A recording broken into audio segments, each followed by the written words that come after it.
Hi kids, hello everyone, welcome to the class. Good morning, good morning, good morning. Good morning बच्चों.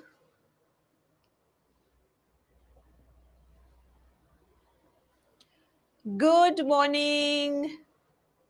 कैसे हैं आप सब?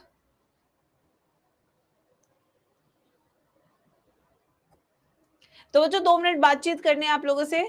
तो आप लोग का फिजिक्स केमिस्ट्री का सिलेबस कुछ टाइमलाइन दी है आपके टीचर्स ने? कल का ही पहन लिया. हाँ पहन लिया. चलो. कुछ मिली है? दोनों टीचर्स ने नवंबर लास्ट बोला है. हाँ. एनडी सर नवंबर एंड तक कह रहे हैं. फिजिक्स भी. चलो दैट्स वेरी नाइस कि आपको तीनों सब्जेक्ट एक साथ ही ओवर होते हुए दिखेंगे. यस. तो आपके कितने कितने चैप्टर्स बचे हैं केमिस्ट्री में और फिजिक्स में?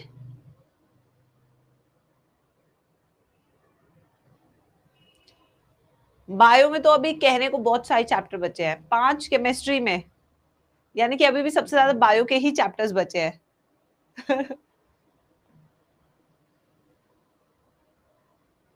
फिजिक्स में 7 और आई थिंक हमारे भी काफी बचे अभी, बट छोटे चैप्टर्स हैं. 1 2 3 6 चैप्टर्स बचे हैं after human health and disease. अच्छा केमिस्ट्री के बड़े चैप्टर्स हैं? नहीं, मेरे अब सारे छोटे हैं इसके बाद. यस. फिजिक्स में 7 बट मैम 4 उसमें से बहुत छोटे हैं. हाँ तो ये काफी बढ़िया चीज हो जाती है. ये छोटे चैप्टर्स तो आपको भी बताया 1 या 2 दिन में होते हैं बस. Nice. So I think we all 3 subjects are at equal pace. That's a good news for all of you. Yes. ये सबके लिए गुड न्यूज है. सेम टाइम पे कंप्लीट होना. ठीक है, मैं भी कोशिश करूंगी कि जल्दी से हो जाए मेरा भी, जिससे कि मैं प्रैक्टिस और रिवीजन पे ध्यान दे सकूं आपकी और बाकी जो हमारे बच्चे होते हैं. यस. टीसी मैम भी अब 2 घंटे की क्लास लेते हैं ना, लेनी पड़ती है बेटा. हाँ, सिलेबस टाइम पे कंप्लीट कराने के लिए मैंने थोड़ा शुरुआत से 2 घंटे की रखी, इसलिए मैं भी जल्दी करा पाई. वरना बायो का सिलेबस बहुत बड़ा है. काफी बड़ा है बायो का सिलेबस. यस. ठीक है, उसके बाद रिवीजन पे भी इसी तरीके से हमें फोकस करना है जिस तरीके से हमने अपना डिटेल्ड सिलेबस फोकस किया है. ठीक है ना मैम? आप बीमार हो? नहीं बेटा Fatima, I am absolutely fine. Yes, I am absolutely fine. ऐसा कुछ नहीं है. अभी तो जोश भरा हुआ है. यार थोड़ी सी हेल्प करो ना, यूट्यूब पे क्या वीडियोस डालें? आई थिंक तुम लोगों से अच्छा कौन बता सकता है. I am so confuse. कोई भी बच्चा कुछ भी कहता है, मतलब पढ़ाने अभी मैं पढ़ा नहीं सकती. देखो full fledged series, let me be very honest to you guys, because I have a pressure for your syllabus. So give me other content. That what sort of content you would like to watch. You know I do only 2 type of content, either courses other than NEET और NEET. बस इससे ज्यादा I don't go with lot of variation in my content. I don't put my personal life on social media because I don't like that. 15 minutes में important topic का series, but there are very less number of students who watch such videos. मैं डाल तो सकती हूँ, chapter wise आप कह रहे हैं बना दो. ठीक है, मैं एक बार लिख लेती हूँ because I am really confused. This is a time जब बोर्ड्स भी हैं, सब कुछ है बच्चों के. I feel very confused regarding the content what I put on my channel. Yes ma'am. So ma'am, there are good short revision. Okay, so you want me to cover one topic in 20 minutes or a chapter in 20 minutes? Career options. Okay, let me put all the ideas in my copy today. Career options. That to my channel is like topmost. You know that if somebody is looking for a career option other than NEET, my channel is topmost in that. Matlab, whenever I put a video around that, I get maximum viewership in that. Yes, chapter in 20 minutes. Okay, so which chapter should I start? chapters in 20 minutes. So we have 1-page notes. We can create a series around this. High weightage topic chapters. ठीक है. High weightage. Because तुम लोग ना सारे student से discuss करते होंगे, other platforms के, PWLN सबसे डिस्कस करते होंगे, तो तुम लोग का नेटवर्क मेरे नेटवर्क से तो बड़ा ही है यार. देखो ट्रिक्स, अच्छा ट्रिक्स के हम शॉर्ट्स बना सकते हैं, ट्रिक्स का हम शॉर्ट्स बना सकते हैं. और test analysis diagram based question. Ma'am please provide YT video on important topic in 20 minute. जो आपने इंपॉर्टेंट टॉपिक वाले डाले थे ना वो, अच्छा, जो कल भी एक वीडियो मैंने डाली थी 50 टॉपिक्स इन बायोलॉजी, मैंने इतनी अच्छी वीडियो वो बनाई थी बट पढ़ाई पे बच्चे देखना नहीं चाहते. अभी वहीं पे मैंने कोई कंट्रोवर्शियल वीडियो बनाई होती तो सब देखते, जबकि मैंने उसमें एक एक चीज समझाई थी कि ये टॉपिक आप पढ़ कैसे सकते हैं, रिवाइज कैसे कर सकते हैं. चलो कोई नहीं. ऑल एग्जाम्पल साइंटिस्ट, ये तो आपको लास्ट में मिल ही जाएगा. ऑल एग्जाम्पल इन साइंटिस्ट, ये तो बच्चे आपके लास्ट मिनट टॉपिक्स है, ये अभी कराने का कोई फायदा नहीं है. हाँ, PYQ series once I complete this syllabus here I will do it. ठीक है, वो मैं करा दूंगी. मैंने कहा ना बेटा, अभी पढ़ाने के अलावा बताओ आइडियाज. पढ़ा ज्यादा नहीं पढ़ा सकती मैम, क्योंकि अभी मेरा आपके साथ भी काफी एंगेज्ड हूँ सिलेबस कंप्लीशन को लेके. बट हाँ 25 नवंबर के बाद फ्री हो जाऊंगी. ऑल ग्राफ फॉर्मूला ये सब तो अब लास्ट के टॉपिक्स बता रहे हो, ये सब आपके मार्च के टॉपिक है. MNS पे वीडियो. अच्छा, मिलिट्री नर्सिंग सर्विस, AFMC. ठीक है, ओके. तो थोड़े बहुत आइडियाज मैंने यहाँ पे जॉट डाउन किए हैं, लिखे हैं. So let's work on this from today. ठीक है, चलो. और भी आपको करियर ऑप्शंस दिखे, so stay tune to the channel. You know उस पे काफी आपको अच्छा कंटेंट मिलेगा. कोई भी आपको चाहिए, आइजर नाइजर सब आपको मेरे चैनल पे खूब भर भर के मिलेगा. इवन पॉडकास्ट भी मिलेगा आपको लोगों का. ठीक है. हाँ, मैंने कहा फ्लो चार्ट बना के पढ़े. अरे तुम्हारे पास तो नोट्स है फ्लो चार्ट के, याद है मैंने पॉइंट वाइज लिखवाया था एक एक चीज. माय स्टूडेंट्स तो ऑलरेडी नो कि मैम ने कैसे मॉल बायो पढ़ाई है. The entire topic is in the form of points. या तो पॉइंट्स डालो या उसमें एरो लगा लो. मैंने तो पूरा ही आपको उस फॉर्म में कराया था, याद करो. मैं तो कभी पैराग्राफ फॉर्म में लिखवाती ही नहीं हूँ, क्योंकि मुझे पता है रिविजन में दिक्कत आएगी. हाँ, नीट काउंसलिंग, चलो वो मैं करा दूंगी वो मैं करा दूंगी इस साल तुम्हारी मैंने एक बहुत अच्छी वीडियो आज सोची थी फॉर्म्स की. मैं सोचूं कि ऑल ओवर इंडिया इस कोर्स के कौन कौन से फॉर्म्स है जो आपको भरने चाहिए. कुछ ऐसी वीडियो सोच रही थी. I am planning around this. We can do that. मेरी आवाज चेंज हो रही है, आवाज में थोड़ा घपला चल रहा है आजकल. टेस्ट अटेम्प्टिंग स्ट्रेटेजी, ठीक है, okay. Ma'am podcast with celebrity, nobody is coming on my podcast in that case. चलिए, तो अब हम शुरू करते हैं हेलमिंथिक डिजीजेस पे. Let's complete this today. तो आज हम तीसरी करेंगे, टीनियासिस. कौन सी करेंगे बच्चों? टीनियासिस. प्लीज लिखेंगे आप सब. टीनियासिस नाम से कुछ पता लग रहा होगा, टीनिया सोलियम याद आ रहा होगा. टीनिया सोलियम कौन है? हमारा मेंबर ऑफ फ्लैटवर्म्स है. You know this. फ्लैटवर्म्स आप प्लैटी हेलमिंथिस का मेंबर है. ये हमारे शरीर में रहता है, फीता कृमि, जिसके कारण बहुत भयंकर इन्फेक्शन होता है. ठीक है, अब आइए. मैम आपका टाइम मैनेजमेंट बहुत अच्छा है. ना ना ना, मेरा इतना भी अच्छा नहीं है. आ जाओ. तो यहाँ पे सबसे पहले कॉजेटिव एजेंट पे चलते हैं. कॉजेटिव एजेंट है टीनिया सोलियम. क्या है? Taenia solium.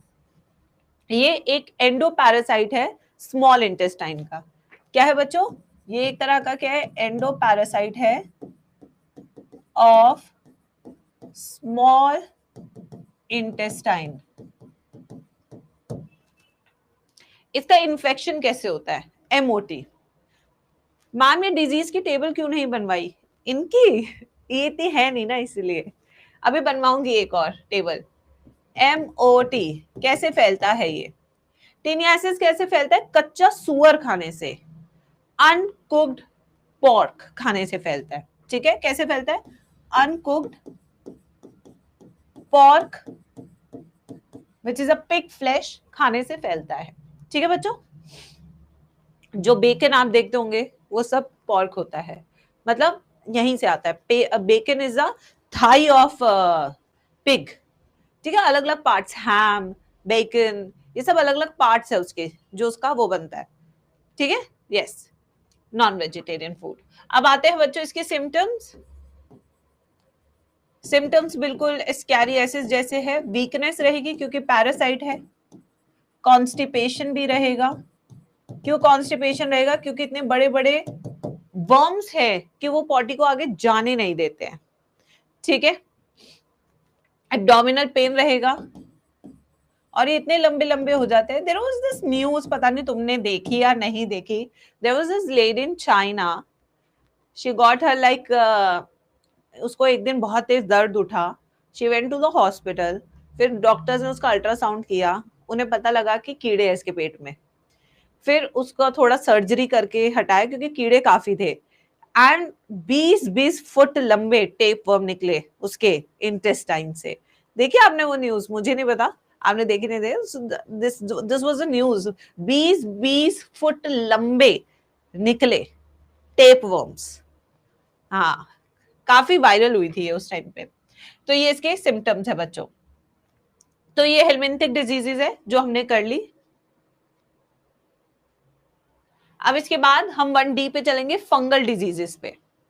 फिर हम प्रोटोजोअन डिजीजेस पे चलेंगे। So there are lot of categories of diseases. जिस कैटेगरी में मैं लिख रही हूँ वो भी करना। हाँ हाँ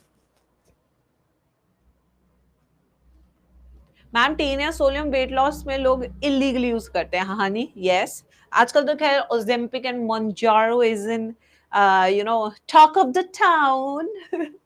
So how this Ozempic and Mounjaro? Ozempic is a trade name in US and the same salt is sold in Indian market under the trade name of Mounjaro.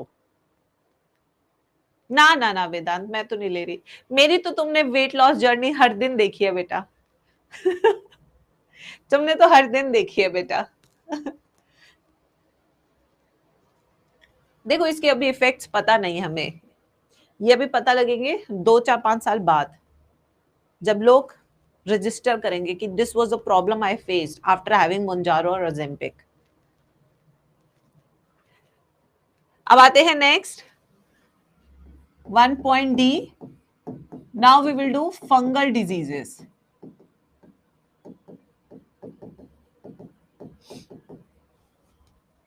Fungal diseases, next heading.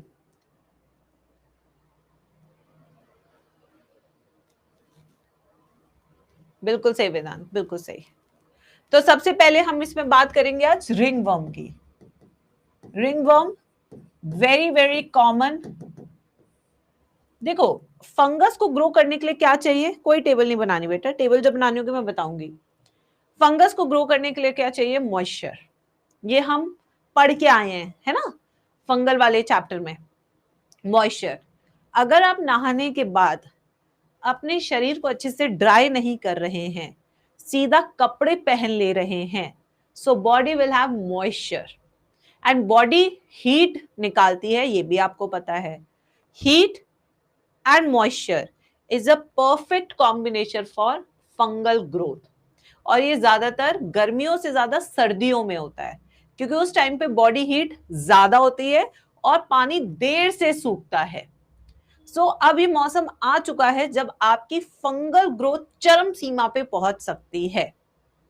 Rainy season, yes, one can be rainy season also, कि कपड़े हल्के से गीले रह गए और आपने पहन लिए, ठीक है बच्चों। डैंड्रफ हो गया, ठीक है। अब आप गर्म पानी से सर धोएंगे, गर्म, थोड़ा सा गर्म पानी, मॉइस्चर, बाल, मॉइस्चर निकल नहीं पा रहा है, क्या होगा? डैंड्रफ। ऐसे ही शरीर पे भी होता है। तो ये गोल कलर का एक पैच बनना शुरू हो जाता है आपके शरीर पे जिसमें बहुत ज्यादा खारिश होती है, बहुत ज्यादा खारिश, ठीक है। नेल्स, हाँ नेल्स के अंदर भी आपको व्हाइट व्हाइट दिखना शुरू हो जाता है, दैट इज ऑल्सो फंगस, ठीक है। यस, तो ये सारी चीजें। अब इसका कॉजेटिव एजेंट देख लेते हैं रिंगवर्म का।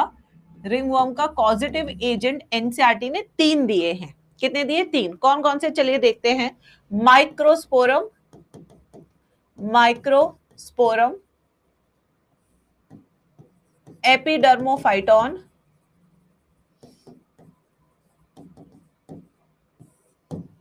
और तीसरा कौन सा है? ट्राइकोफाइटॉन। तीसरा कौन सा है? ट्राइकोफाइटॉन।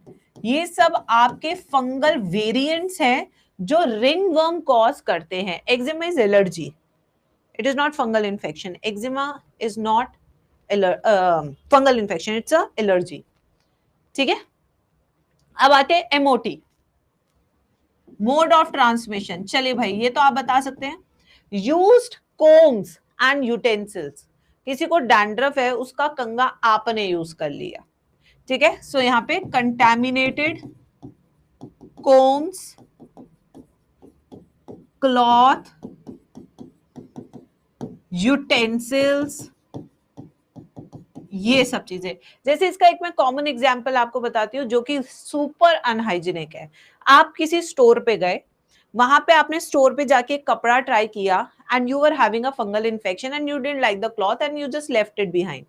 फिर वही कपड़ा वापस हैंगर में टांग देंगे, फिर हैंगर में टांगने के बाद फिर कोई आएगा, वो उसे पहनेगा।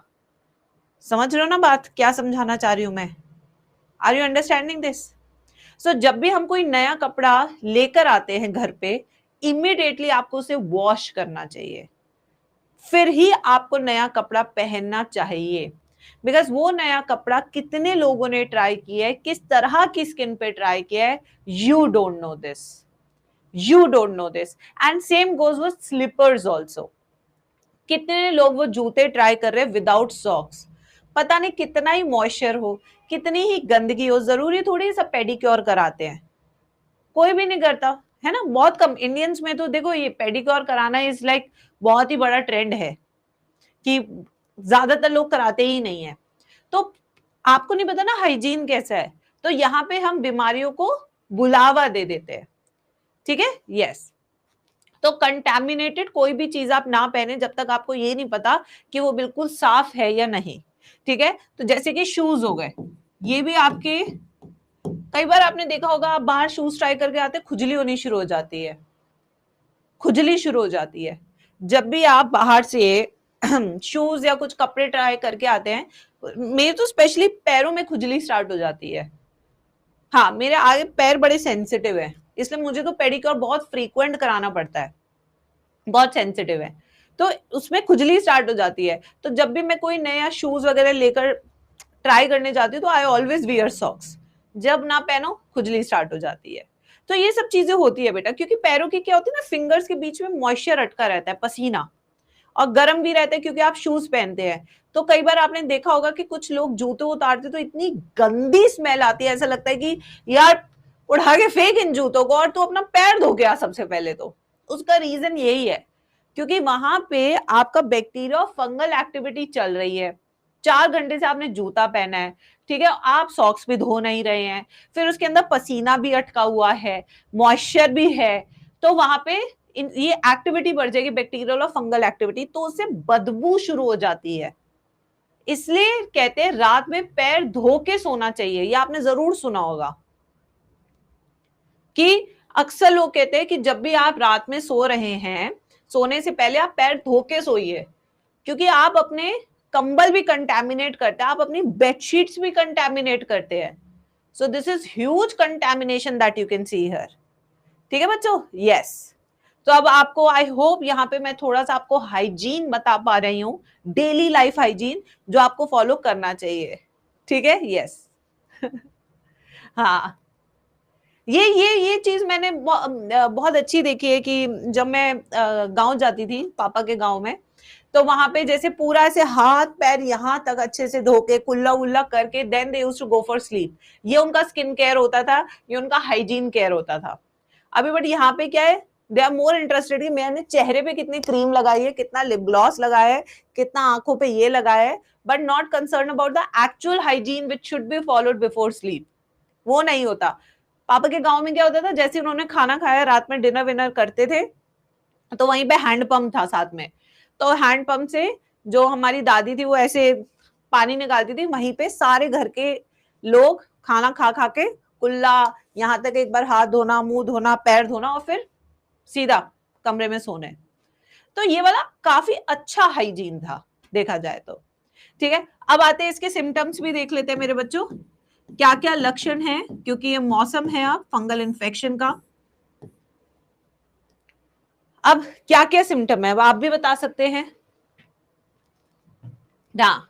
स्किन केयर सोने से पहले, dry scaly skin, dry scaly skin, तो कैसी स्किन होती है, ड्राई स्केली स्किन, मतलब ड्राई हो जाती है पूरी वहां की स्किन, मतलब इतनी शाइन नहीं कर रही होती, हल्की सी ऐसे स्केली स्केली सी, ऐसे फटी फटी सी दिखनी शुरू हो जाती है। ठीक है, इचिंग, बहुत ज्यादा इचिंग स्टार्ट हो जाती है, खुजली खुजली खुजली, बहुत ज्यादा खुजली। अब क्या होता है ना, विंटर्स के क्लोथ्स में आपको पता है रुआ होता है, अभी देख रहा हूँ कुछ लोगों को एलर्जी स्टार्ट होने वाली है, मतलब कि जैसे ही वूल स्किन पे लगता है खुजली स्टार्ट हो जाती है। यस, ये अभी होने वाला है बहुत बच्चों के साथ। This is pure cloth allergy, this is called cloth allergy, उसमें वो फंगल इन्फेक्शन नहीं है, दैट इज योर एलर्जी, वो एलर्जी है। अब देखो डिफरेंस में बता रही हूं एलर्जी का और फंगल इन्फेक्शन का।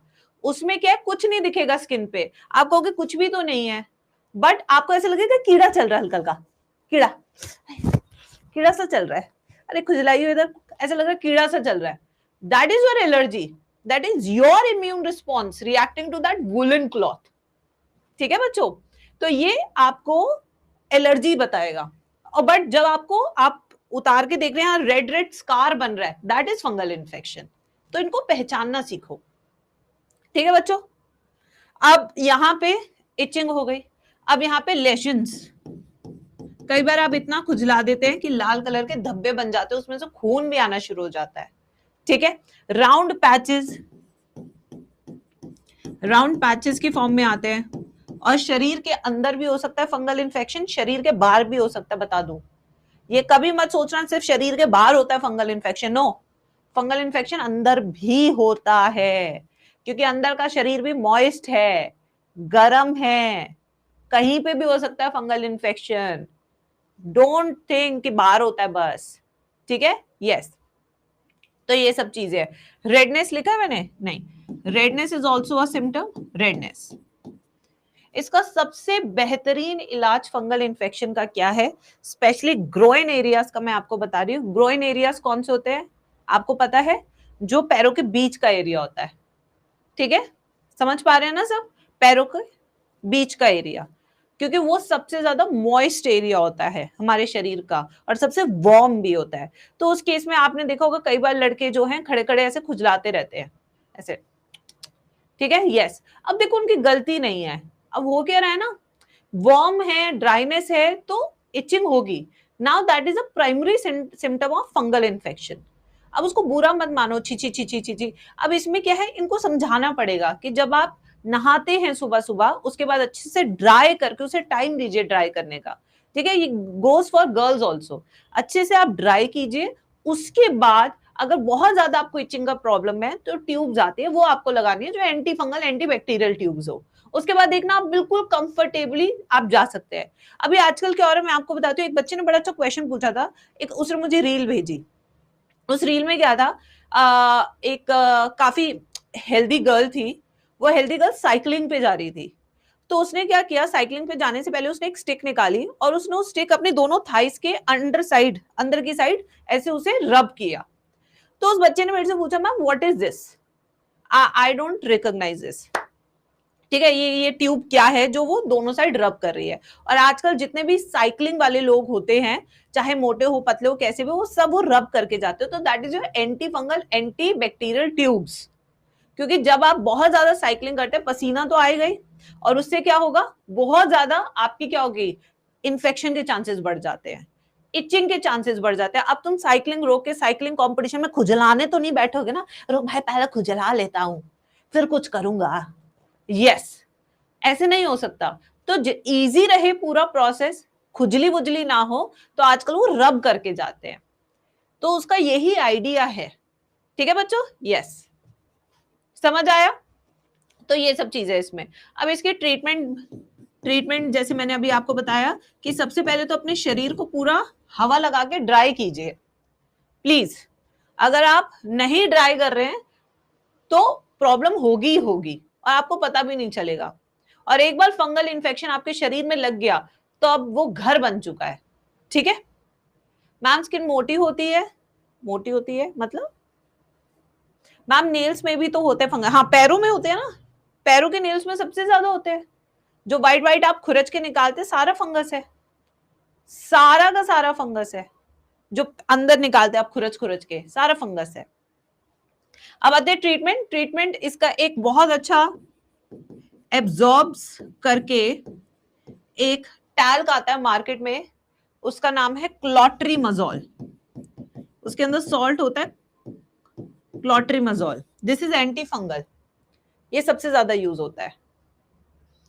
मैम इतनी ठंड में हवा कैसे लगाए?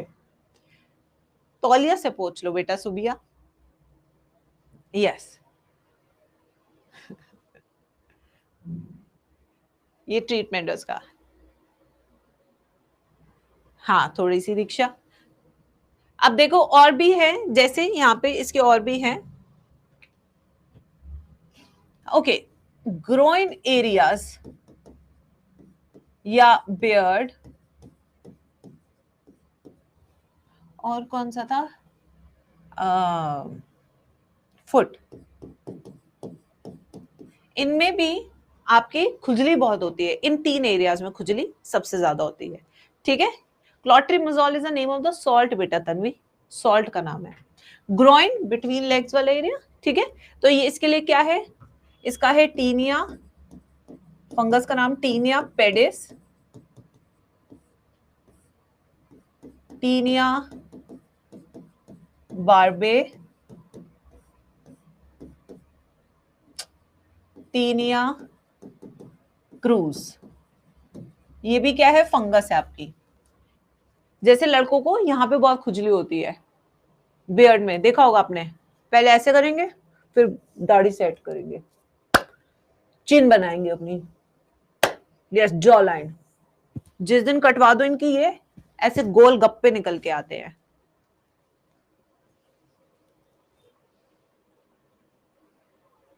उसी टाइम इनको पता लग जाता है कितने गोलगप्पे दिख रहे हैं हम, मोटे मोटे फुल्ले फुल्ले गोल गोल गप्पे। और ये कमेंट करते हैं लड़कियों की जॉ लाइन पे, सोचो है ना प्रखर, आई नो।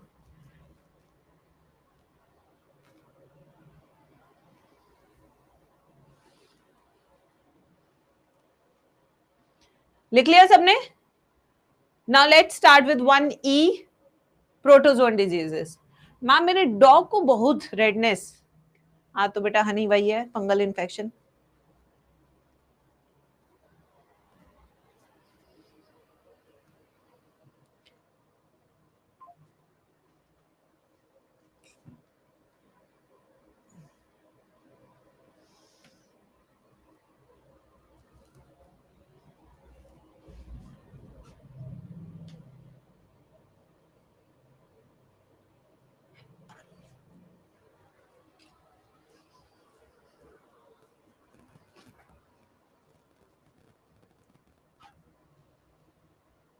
चले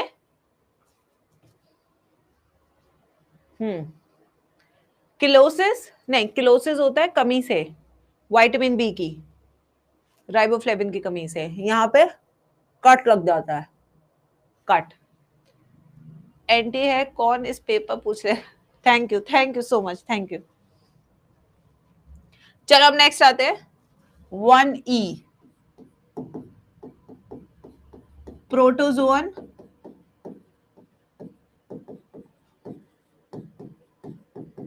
डिजीजेस। लिखिए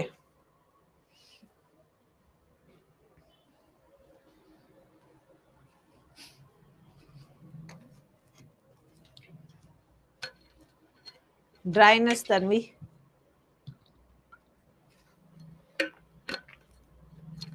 तन्वी तुम मुझसे पूछ ही क्यों रहे हो बेटा? ईशा दीदी आंसर दे तो रही है। यस ईशा दीदी आंसर दे तो रही है? नहीं बेटा, रिंगवर्म अलग है, ये जो बीमारियां करते हैं फंगल इन्फेक्शन ये अलग है, ठीक है। आज प्रोटोजोन में सबसे पहले हमारा एमीबियासिस, कौन सा है सबसे पहला? एमीबियासिस। मैंने फैन चला के गेट बंद कर रखा है। Top level intelligence in the class. Amoebiasis को आम भाषा में डिजेंट्री कहते हैं। क्या कहते हैं इसे? डिजेंट्री। बड़ी खतरनाक है। हमारे आकाश में एक टीचर को हुई थी, उनका नाम सिद्धार्थ था और वो फिजिक्स के टीचर थे। दिन भर पेट पकड़ के चलते थे, बच्चे बहुत मजाक बनाते थे, बहुत बदमाश बच्चे थे। कॉजेटिव एजेंट,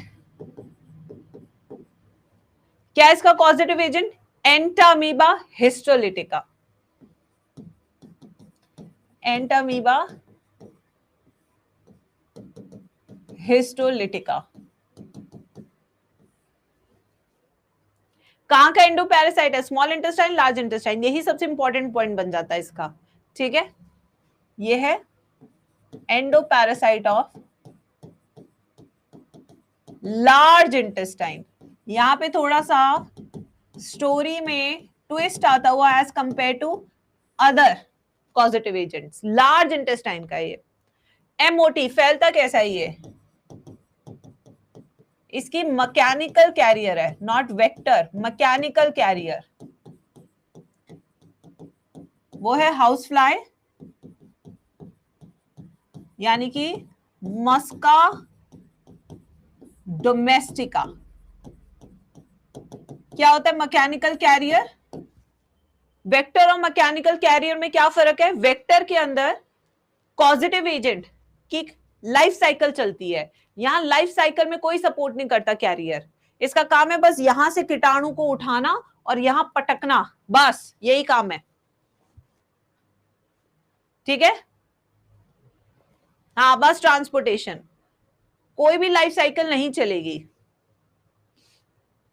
ठीक है। तो यहां पे मैकेनिकल कैरियर का क्या है? No life cycle of positive agent. I know prince, I know. Symptoms आइए, तो सबसे पहले इसकी थोड़ी लाइफ साइकिल पे एंटामीबा हिस्टोलिटिका की थोड़ा सा गौर फरमा लेते मेरे प्यारे बच्चों।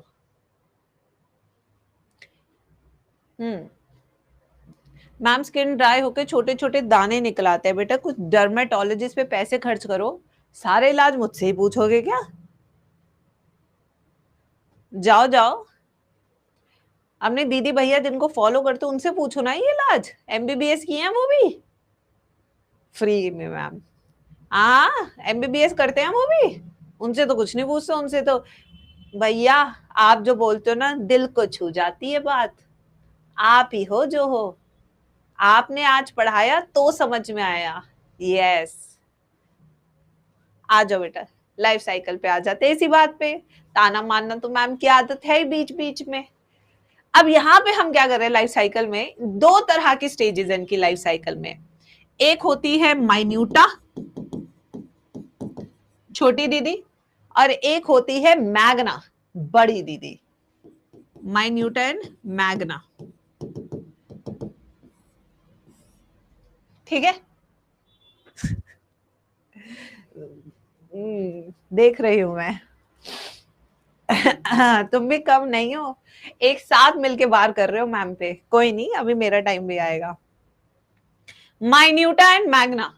सो माइन्यूटा छोटा फॉर्म है, this is a non pathogenic form, क्योंकि छोटा है ना। यस, नॉन पैथोजेनिक फॉर्म है और ये ल्यूमेन ऑफ इंटेस्टाइन में रहता है। फिर ये खाता जाता है, साइज बढ़ता जाता है, फिर जाके ये कहता है अब मैं करूंगा नुकसान इस जीव का। सो ये माइन्यूटा इज नॉट दैट पैथोजेनिक, ठीक है। अभी ये नॉन पैथोजेनिक रहता है क्योंकि अभी छोटा है, अभी बढ़ रहा है। और ये कहां रहता है? ल्यूमेन ऑफ इंटेस्टाइन में, ल्यूमेन ऑफ लार्ज इंटेस्टाइन में मिलेगा।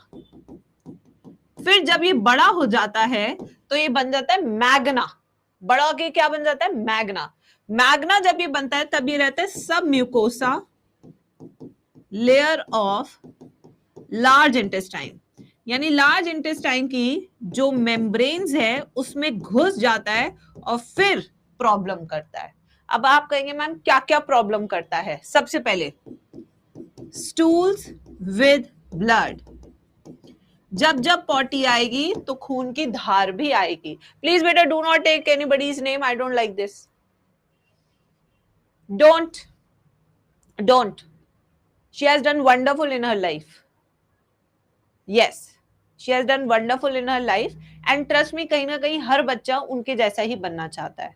क्लास में भी माना कि आप बोल कुछ और रहे हैं, बट कहीं ना कहीं at the corner of your heart you want to be like her, successful, famous, self earning, independent.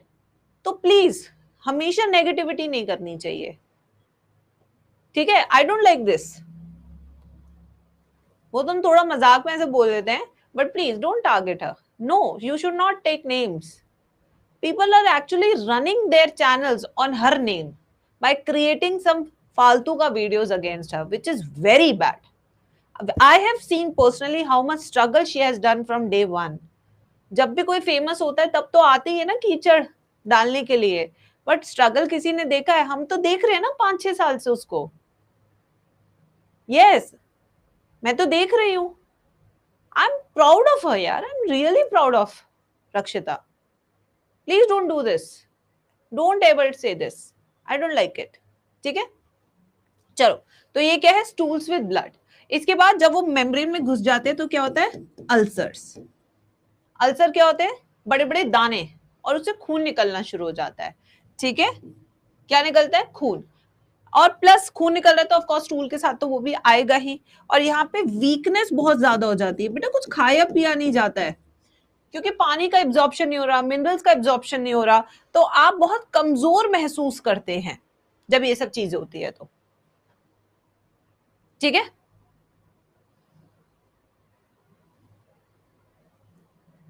चले आगे। अब नेक्स्ट इसमें हम करेंगे वेरी फेमस डिजीज मलेरिया। एक समय में इंडिया में इसका अलग ही बोलबाला था, इसलिए उस टाइम पे सिलेबस में ये ऐड हुआ। अब चिकनगुनिया ऐड हो रहा है, डेंगू ऐड हो रहा है, क्योंकि आज इनका बोलबाला चल रहा है। हाँ हनी, लूज मोशन होंगे क्योंकि बॉडी पानी एब्जॉर्ब नहीं कर पाती, क्योंकि इंटेस्टाइन में गड़बड़ चल रही है। अब आते हैं कॉजेटिव एजेंट्स पे। Anybody who can help me with the causative agent of malaria? Plasmodium, protozoan है ये भी एक तरह का। क्या है? Plasmodium. Plasmodium vivax, Plasmodium falciparum,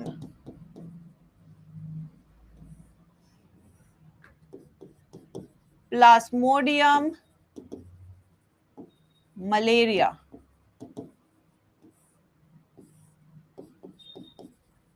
Plasmodium oval.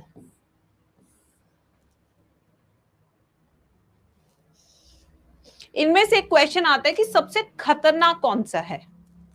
ये क्वेश्चन नीट में आपको दिख जाएगा। आउट ऑफ दीज 4, फैल्सीपेरम एक ऐसा स्पीशीज है प्लाज्मोडियम का जो most dangerous, most feared species of Plasmodium है।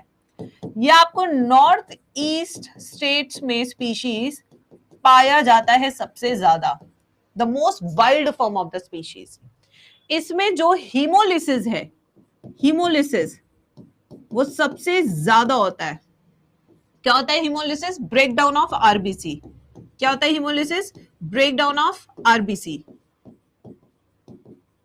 मैक्सिमम होता है। जब इतना ज्यादा आरबीसी टूटता है तो हीमोग्लोबिन भी बाहर आता है। हीमोग्लोबिन जब बाहर आता है तो धीरे धीरे ये यूरिन में जाता है, और यूरिन का कलर क्या हो जाता है? Black urine. तो जब ब्लैक यूरिन आता है, this is a most feared symptom of falciparum. सबसे खतरनाक कोई सिम्टम है तो वो ब्लैक यूरिन है। ब्लैक यूरिन क्यों आया? अभी मैम ने समझाया।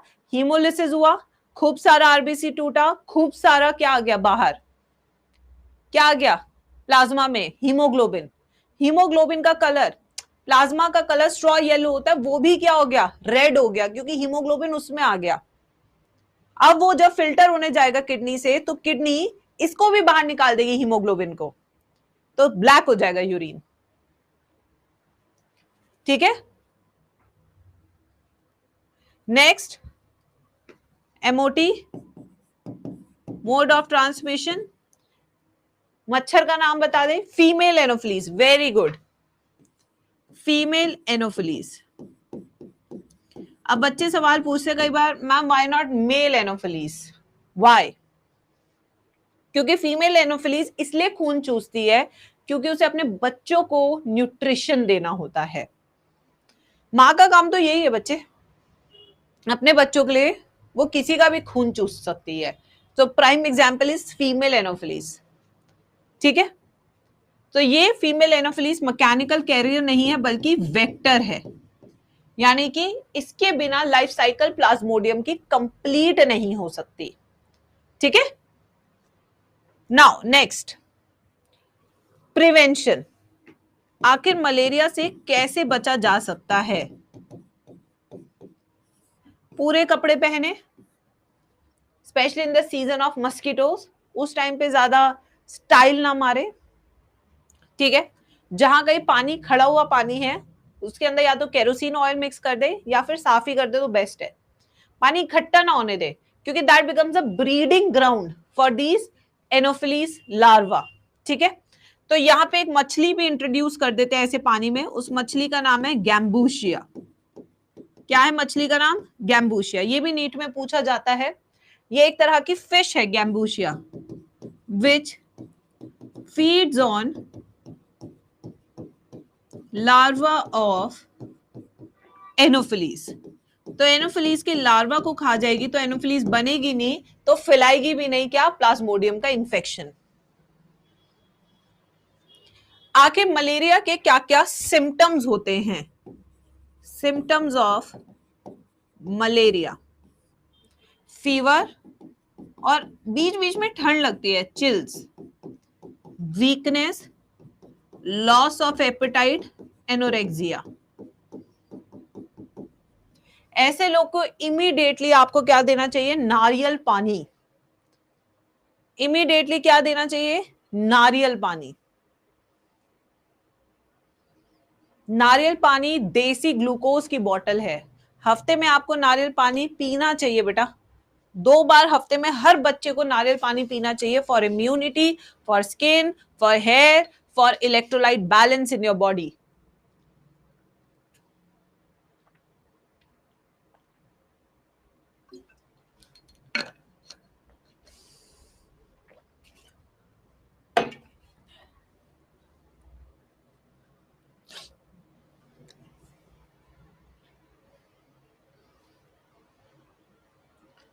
रियल का चलेगा, real is unreal Spiderman, just like you being unreal in my chat section. Actually the brand name is Unreal.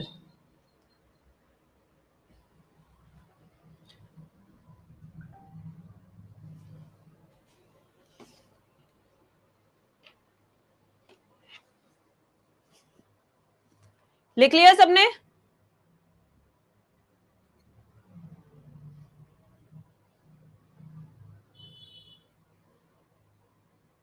उसमें शुगर होता है भर भर के, अनरियल में ना, रियल वाले में नहीं होता। अब आते हैं life cycle of malaria Plasmodium. Life cycle of Plasmodium.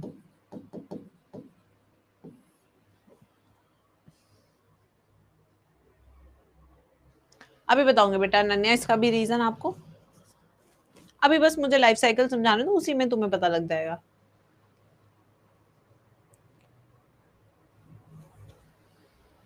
Ma'am कल मैंने आपसे एक रिक्वेस्ट की थी।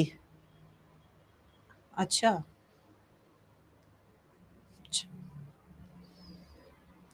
अच्छा, इसका 3D है या नहीं है? है इसका 3D, देखूं चल जाए तो।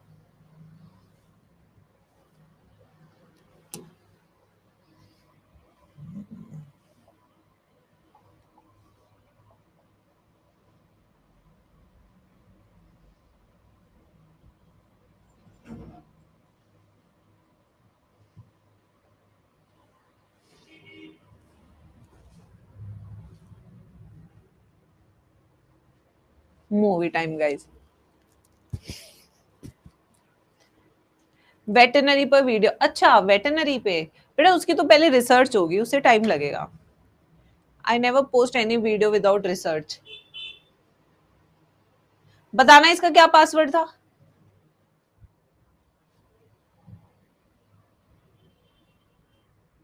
579473 579473।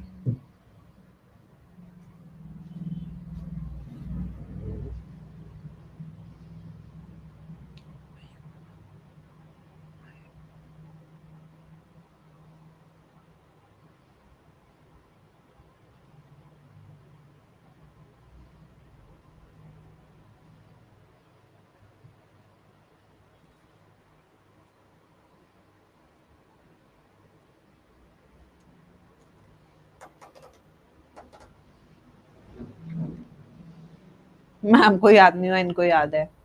मिल गया ताना मारने के लिए। बहुत अच्छी सासू माँ बनोगी तुम। डॉक्टर का पता नहीं, सासू माँ में तुम नंबर 1 पे जाओगी।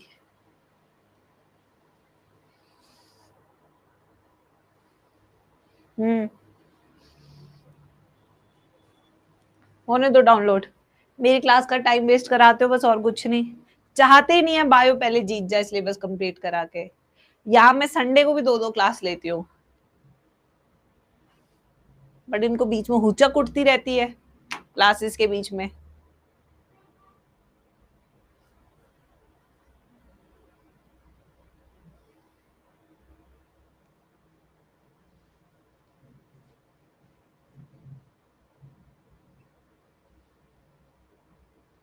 सही कह रहे हो हन्नी बेटा तुम।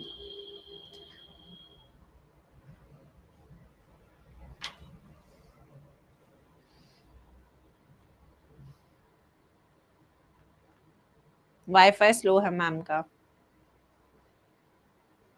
चलो छोड़ो, फिर छोड़ते हैं, पढ़ते हैं। जब इतनी कमियां हैं तो क्यों ही करना, छोड़ देते हैं, आगे चलते हैं। ठीक है चलो रुको।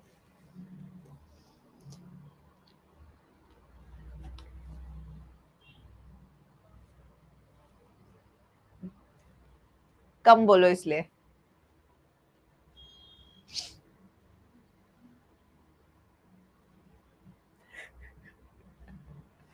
बैठ ही जाऊं भाई, इतना टाइम लग रहा है इसमें।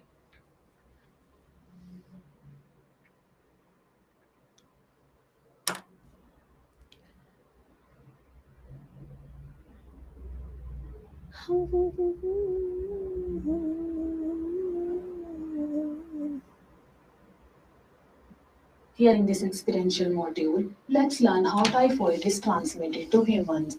By clicking on the highlighted sandwich, you will Did see she say how it is transferred to Hemant?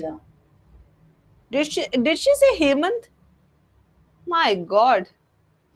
Here, the two hosts involved in the life cycle of the malaria parasite are shown. By clicking on the highlighted button, you can observe different species of Plasmodium. चलो भाई, malaria देख रहे हैं हम। The Plasmodium four भी। main species of Plasmodium shown are capable of infecting humans.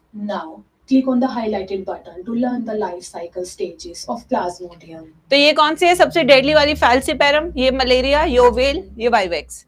अब हम class The cycle life देखें। cycle starts when an infected female mosquito bites a healthy person. Now, click on the next button to proceed. मादा मच्छर आई, काट गई, काट के खून ले गई इस इंसान का और दे गई स्पोरोजोइट। क्या हुआ step number 1? Everybody in the chat section. मादा मच्छर आई यानी कि फीमेल एनोफिलीज आई, इसे काटा, क्या देकर गई? स्पोरोजोइट। क्या लेके गई? खून। खून किसका लेके गई? ह्यूमन का। ठीक है next step. Let's see how a mosquito injects its saliva containing sporozoids into the skin. Sporozoite अंदर। You can go to the previous step by clicking on the back button or proceed to the next step by clicking on the next button. दिख रहा है सबको? भर भर के sporozoite जा रहे हो, खून भी सक करेगी। These sporozoids further enter the bloodstream and travel to the liver. Click on the next button to proceed. अब ये स्पोरोजोइड कहाँ जाना चाहते हैं? अब ये स्पोरोजोइड ब्लड के माध्यम से कहाँ जाना चाहते हैं? लिवर। क्यों जाना चाहते हैं लिवर में? क्योंकि वहां खाना है, वहां स्टोर्ड फूड है पूरे बॉडी का, it's a store house of body, जहां सारा खाना स्टोर्ड है, इसलिए वो वहां जाना चाहते हैं. By clicking on the highlighted liver cell, you can visualize how sporozoites infect the liver cell. तो ये हमारे लिवर सेल है. Each liver cell is called hepatocyte. क्या कहते हैं हर लिवर सेल को? हिपैटोसाइट. यहाँ पे मल्टीपल फिजन करेंगे जिस प्रोसेस को हम कहते हैं शाइजोगोनी. क्या कहते हैं उस प्रोसेस को? शाइजोगोनी. तो हिपैटोसाइट में होगी शाइजोगोनी. This stage is known as the liver stage. Click on the next button to proceed. ये स्पोरोजोइड एंटर कर गया हिपैटोसाइट में. कहाँ एंटर कर गया sporozoite? During this stage, hepatocyte. sporozoites undergo a period of rapid multiplication and transform into merozoites. Click on the next button to proceed. तो बच्चों इन्होंने क्या की? लिवर सेल के अंदर वहां का न्यूट्रिशन यूज करके रैपिड मल्टीप्लीकेशन किया. The rapid multiplication is called schizogony. क्या कहते हैं प्रोसेस को? शाइजोगोनी.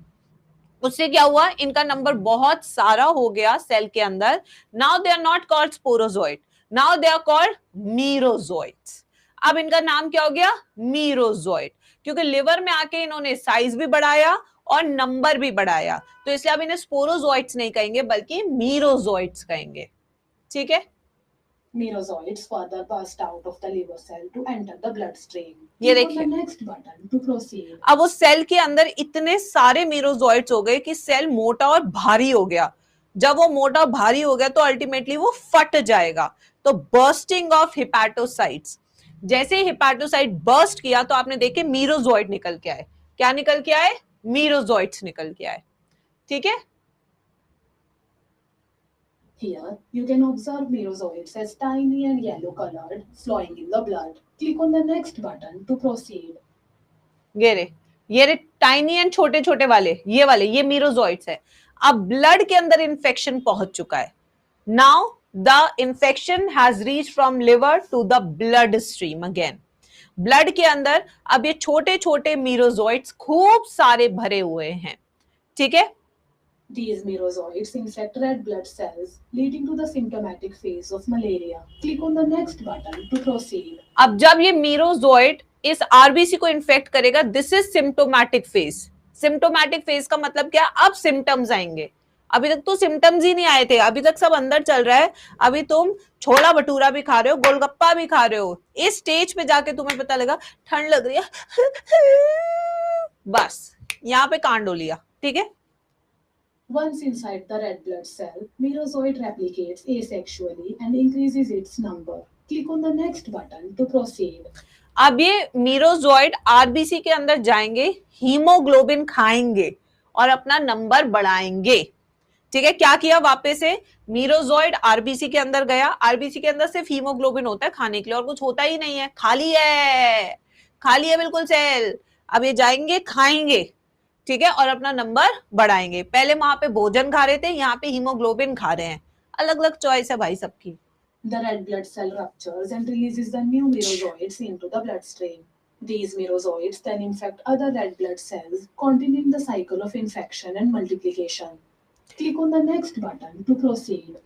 अब ये हीमोजोइट्स ये जो हमारे मीरोजोइट्स थे, इन्होंने क्या किया? रेप्लिकेट किया. आरबीसी का सेल हैवी हो गया, वो भी बर्स्ट कर गया. बर्स्ट करने के बाद क्या है? नए मीरोजोइट्स आए और साथ में एक केमिकल आया जिसका नाम था हीमोजोइन केमिकल. क्या नाम था उस केमिकल का? हीमोजोइन. वो जो हीमोजोइन केमिकल है, जब जब वो निकलता है तब तब चिल्स, फीवर आता है. साइक्लिक फीवर एंड चिल्स कहते हैं इसे. ठीक है बच्चों. अब जो मीरोजोइट्स निकले उन्हें हम ट्रोफोजोइट्स कहते हैं. क्या कहते हैं इनको? अब हम ट्रोफोजोइट्स. पहले स्पोरोजोइड, मीरोजोइड, अब ट्रोफोजोइड. ट्रोफोजोइड कहां पे बना है? आरबीसी में. मीरोजोइड कहां बना है? लिवर में. स्पोरोजोइड मच्छर से आया था. The merozoites also change into the ring stage immature trophozoites. ये Click देखो. on the next button to proceed. बन गए ना. अभी इमेच्योर ट्रोफोजोइट्स बन गए ring stage. Next. These trophozoites invade red blood cells where they multiply and mature. वापस से ये ट्रोफोजोइड और नए आरबीसी को इन्फेक्ट करेंगे. देखिए कर रहे हैं ना नए आरबीसी को इन्फेक्ट. अब इसके अंदर रैपिड मल्टीप्लिकेशन हो रहा है, ये भारी हो रहा है, To proceed. अब ये फटेगा. Some of the mature trophozoites develop into gametocytes, which are the sexual form of the parasite. Click on the next button to proceed. देखा. अब ये सारे के सारे ट्रोफोजोइट फट के और बाहर निकल गए और मेच्योर हो गए। जितनी बार अंदर साइकिल चलाएंगे उतने बड़े और मेच्योर होते जाएंगे। ठीक है, ये अब सीधा हॉस्पिटल में आ चुका है क्योंकि सिम्टम्स आने शुरू हो गए थे। बाबू लेटा हुआ है, बाबू की दाढ़ी देख रहे हो, जॉ लाइन। एनिमेशन वाला भी कह रहे गोलगप्पा नहीं दिखना चाहिए। ये फिर आ गई, हॉस्पिटल में भी आ गई नालायक।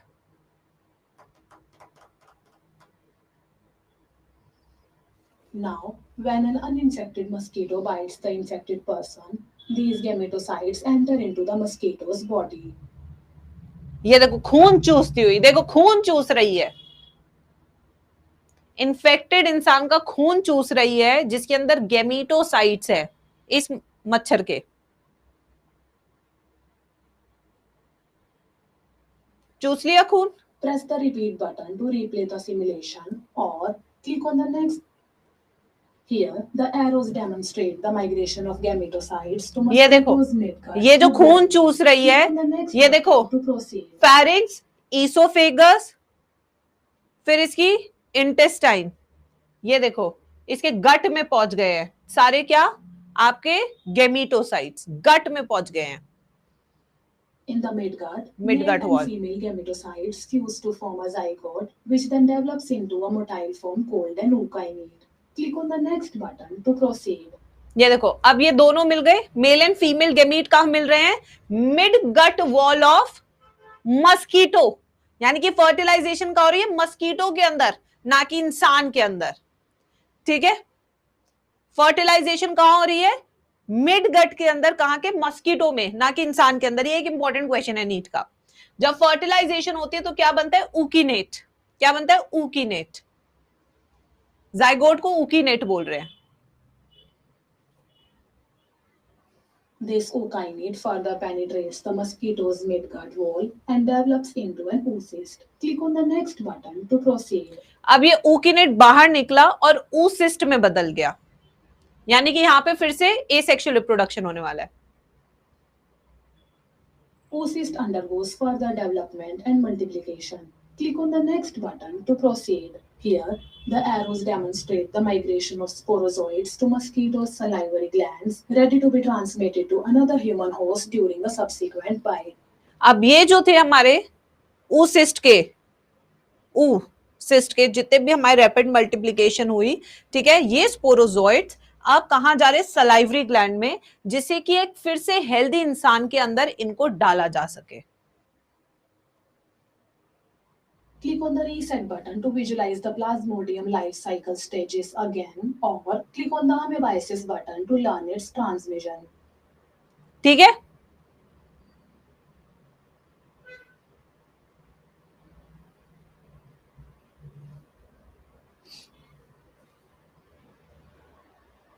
डन बच्चों, देख लो,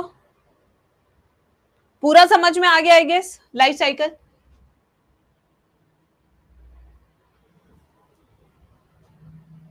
अब इसको हम लिख के एक बार रिवाइज कर लेते हैं।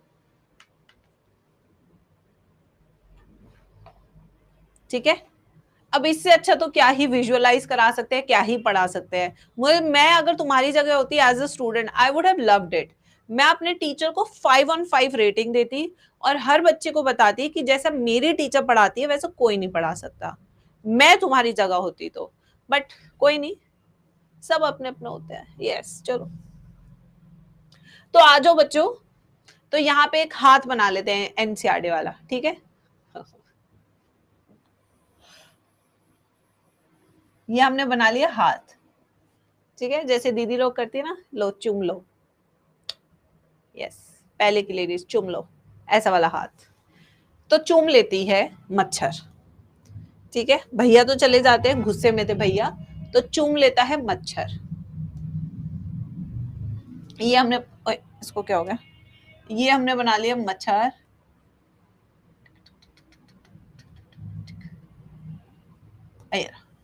ये मच्छर है। ठीक है, दिख रहा है ना मच्छर? थैंक्स गौरी। तो ये आ गया हमारा मच्छर, बटरफ्लाई नहीं है, ये मच्छर है। नालायक कहीं के। अब फीमेल एनोफिलीज क्या करेगी? स्टेप नंबर 1, फीमेल एनोफिलीज, अब तो तुम भी बता सकते हो, female anopheles bytes healthy human and transverse dash. देखो अब रिवाइज भी कर लेंगे हम, ट्रांसफर्स डैश। पहला जब वो बाइट करके जाती है तो क्या ट्रांसफर करके जाती है? यस, क्या ट्रांसफर करके जाती है? Sporozoites. Very good, sporozoite transfer, sporozoites. ठीक है बच्चों, अब ये जो स्पोरोजोइट से कहां गए थे? ब्लड के अंदर, और ब्लड के थ्रू ये कहां गए थे? याद करो, लिवर में। कहां गए थे? लिवर में। अब सवाल उठता है लिवर में क्यों? फूड के लिए। क्यों गए थे? फूड के लिए, क्योंकि लिवर में फूड मिलता है। अब लिवर के अंदर एक सेल था, अब सेल बना लेते हैं लिवर के खूब सारे, ऐसे बनाए थे हमने।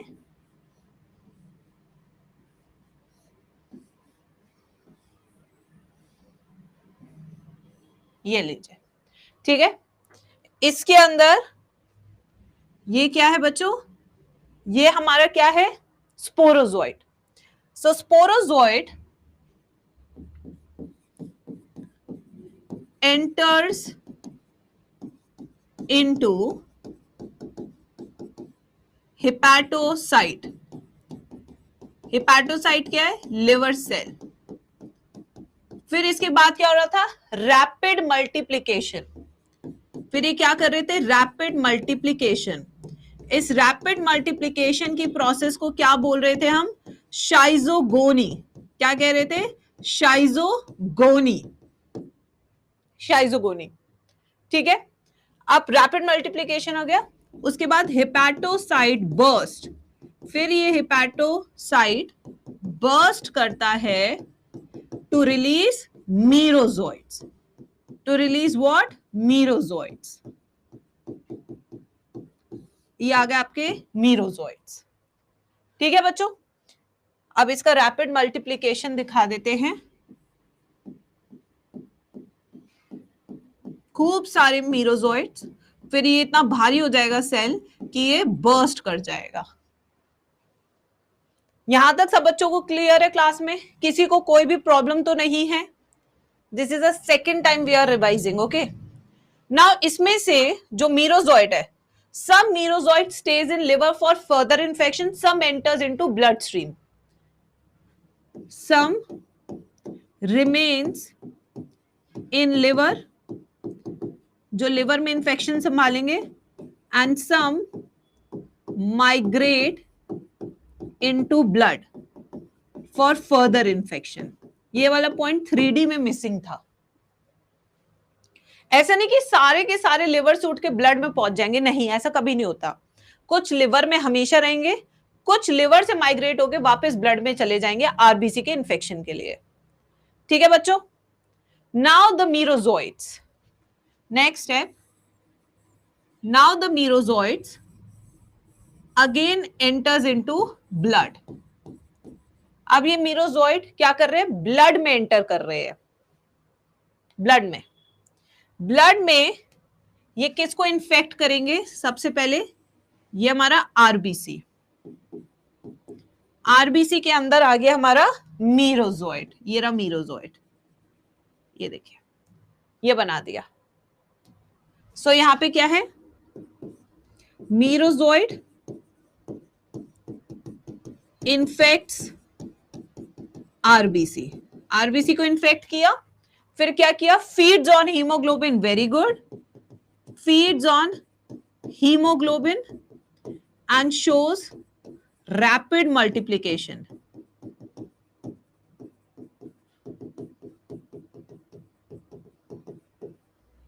जब रैपिड मल्टीप्लिकेशन होता है तो आरबीसी भी क्या करता है? बर्स्ट करता है।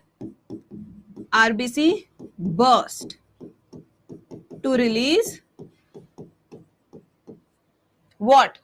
ट्रोफोजोइट्स, टू रिलीज ट्रोफोजोइट्स। अब ट्रोफोजोइट्स आ गए। मेच्योर इमेच्योर में नहीं बता रही हूँ because that is pretty out of syllabus, ठीक है बच्चों। सो यहाँ पे इसका रैपिड मल्टीप्लीकेशन दिखा देते हैं।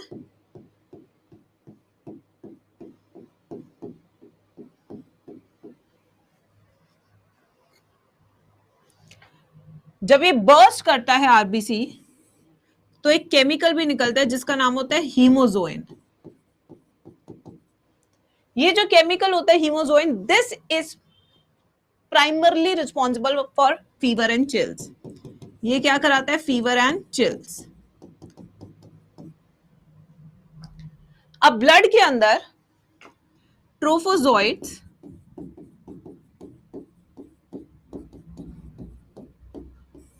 develops into male and female गेमीटोसाइट्स। बेटे गेमीटोसाइट्स है, गेमीटोफाइट्स नहीं है। बहुत छोटा सा कंफ्यूजन है, जब आपके ऑप्शंस में आता है तो आप कंफ्यूज होते हैं। गेमीटोफाइट्स प्लांट किंगडम का पार्ट है, गेमीटोसाइट्स प्लाज्मोडियम का पार्ट है। माना बहुत छोटी सी चीज बता रही हूं, बट यही मेरा काम है to avoid confusion at every point, ठीक है। गेमीटोफाइट फर्स्ट है, याद रखना, प्लांट साइट यहां पे अलग होते हैं क्योंकि these are not mature gametes, अब ये मेच्योर होंगे। These are precursors of gamete, that's why they are called gametocytes. Gamete cells हैं ये, गेमीट्स नहीं है। गेमीट सेल्स गेमीट में फर्क है, ठीक है। अब एक सवाल उठता है, why no fertilization occurs in human body? आप कहेंगे मैम गेमीट्स तो हैं यहां पे, गेमीटोसाइट्स।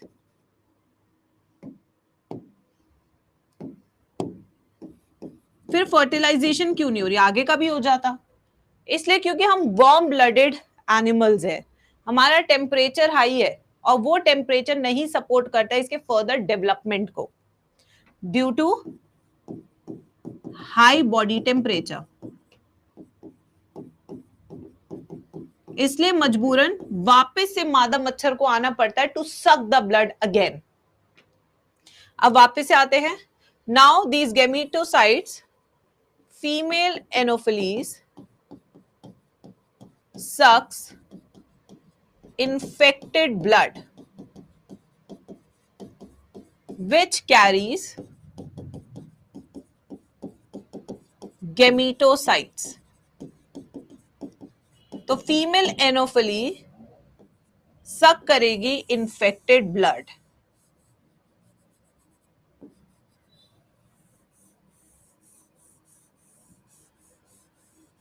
जिससे कि गेमीटोसाइट वापस से उसके शरीर में जा सके। pH can be one thing, yes. pH can be one of the point. Temperature, yes. Now, once female anopheles suck the gametocytes, now the gametocytes will go into dash area. अब बताओ आप, gametocytes reaches to mid gut. अब वो कहां पहुंच गए? Mid gut में। Mid gut में इन दोनों का क्या हो रहा था? Fertilisation. Fertilisation of motile male gamete and immotile female gamete occurs. Fertilisation हो गई मिडगट में। फर्टिलाइजेशन के बाद क्या बन रहा था? ऊकीनेट। फॉर्मेशन ऑफ ऊकीनेट,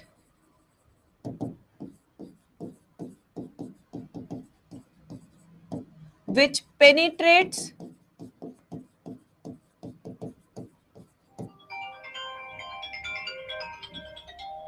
एक सेकंड बच्चों, hello.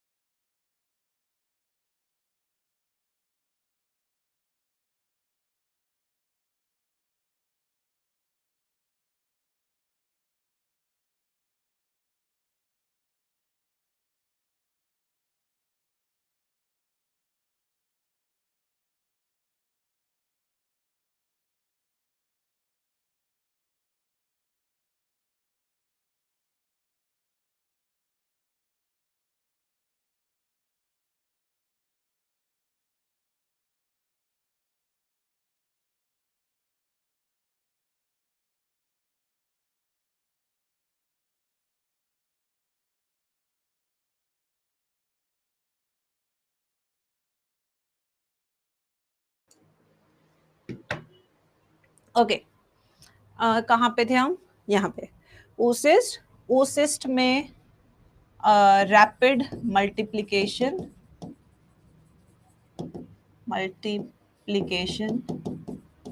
to form rapid multiplication to form sporozoite.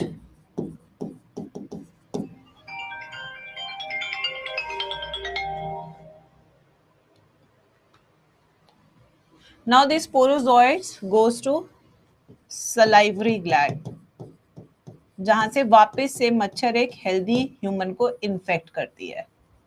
Sporozoites लो लिखो.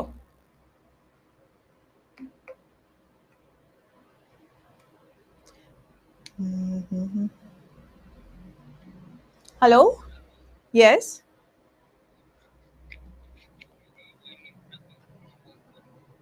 हाँ जी. हम्म हम्म.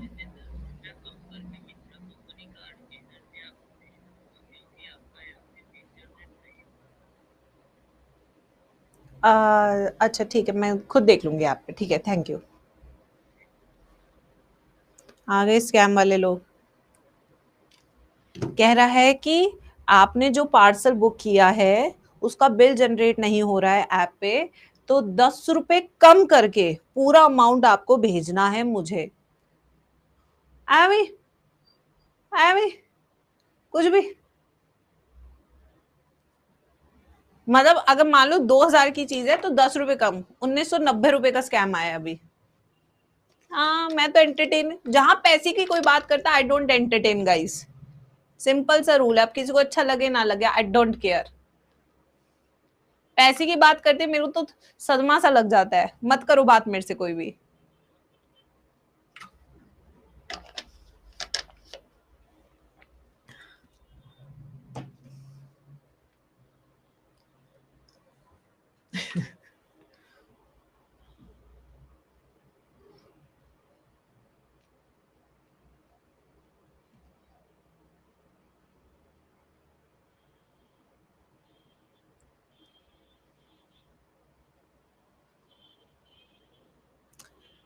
हो गया बच्चों? लिख लिया सबने? I hope the topic is crystal clear. First part of the chapter we have done, that is the disease part of the chapter. Now we'll be moving to the second part of the chapter, AIDS and cancer. आप कहेंगे ma'am immunity क्यों नहीं करा रहे पहले? क्योंकि अभी disease कर रहे हैं ना, तो डिजीज के फ्लो में हम, तो पहले हम सारी डिजीजेस ही खत्म कर देंगे चैप्टर की. ठीक है?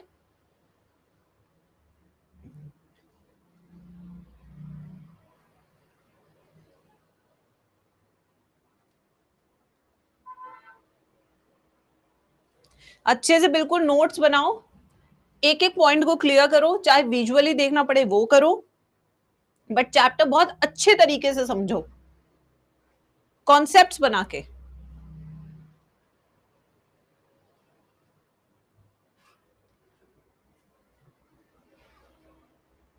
डन मेरे प्यारे बच्चों?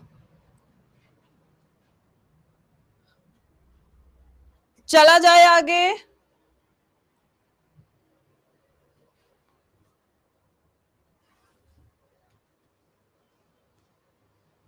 चलिए बच्चों, now next topic of the class. Now will be moving to the second part of the chapter today, that is AIDS. Very interesting topic. Ads.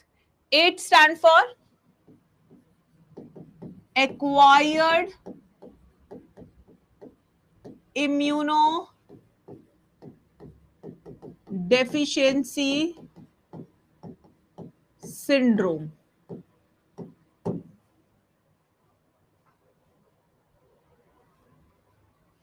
Acquired का मतलब क्या है इसमें? What is the meaning of acquired? क्या ये कभी hereditary हो सकती है? नहीं. It is always acquired during life time. It is never genetically transferred from one generation to another generation. Never. So it is always acquired during lifetime. अब life time में आपकी एम्ब्रियोनिक स्टेजेस भी आती है मेरे बच्चों. एम्ब्रियोनिक स्टेजेस भी, अगर माँ को एड्स है और माँ प्रेग्नेंट है तो उस केस में ट्रांसफर हो सकता है वायरस थ्रू प्लेसेंटा, तो वहां पे भी वो ट्रांसफर हुआ है, एक्वायर हुआ इन्फेक्शन, जेनेटिकली ट्रांसफर नहीं हुआ है थ्रू जर्म सेल्स। ठीक है, नेक्स्ट इम्यूनो डेफिशिएंसी, इसमें the overall immunity of the body decreases, overall immunity of body decreases. Syndrome क्या होता है? सिंड्रोम का मतलब होता है ग्रुप ऑफ सिम्टम्स, बहुत सारे सिम्टम है, कोई एक पर्टिकुलर सिम्टम नहीं है इसका, तो सिंड्रोम पता करना और भी मुश्किल है as compare to a disease, क्योंकि डिजीज का एक पर्टिकुलर सिम्टम होता है, लक्षण होता है जिसे आप तुरंत से पहचान लेते हैं। इसके इतने सारे सिम्टम्स है कि इनिशियली आप कंफ्यूज हो जाते हैं डिटेक्शन में। समझ आया सिंड्रोम एंड सिम्टम? अब आते हैं इसकी हिस्ट्री पे, इस बीमारी की हिस्ट्री पे आते हैं, थोड़ा सा हिस्ट्री भी देख लेते हैं। कब ये बीमारी पहली बार डिटेक्ट हुई? 1981 में यूएस में डिटेक्ट हुई थी पहली बार, 1986 में पहली बार इंडिया में डिटेक्ट हुई थी। ठीक है, so first case reported in USA. ठीक है बच्चों, वहीं पे इसका first case reported in India in 1986।